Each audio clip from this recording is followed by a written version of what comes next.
Well, in answer to the first part of the question, slavery has been an underestimated element in forming British society in the 19th and 20th century.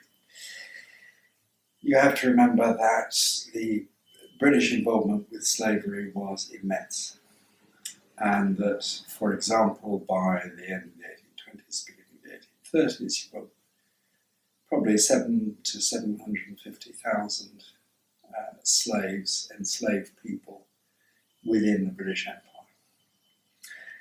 So that's one of the reasons.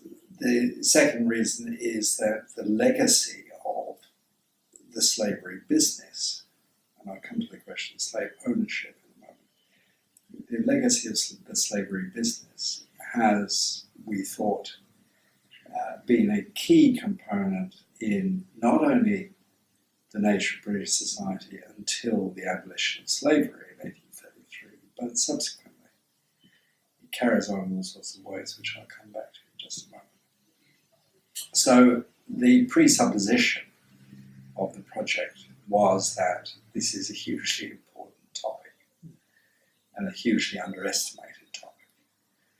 So apart from the empirical work of looking at slave ownership, which is the particular focus, we're not concerned with the whole question of slavery, but the specific question of slave ownership, then our presupposition was that this was important, that what we had to do was to look at actually who was benefiting from slave ownership at the point of compensation in the 1830s, and to some extent the subsequent generations of those individuals, those families, those companies that benefited.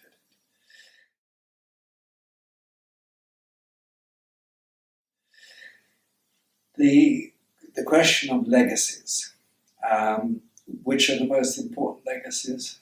Well, they're all important. And one of the underpinning methods of this project has been that we can't separate out the economic, the political, the cultural, and so on. These things are intertwined. How they're intertwined is a complicated historical question.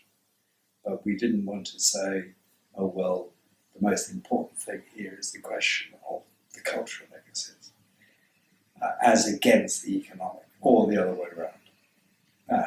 And part of what inspires this is a feeling that a great deal of modern British history is fractured into these different elements. So you get people doing cultural history who don't pay any attention to economic history, and vice versa. And that applies to these other areas of the project as well.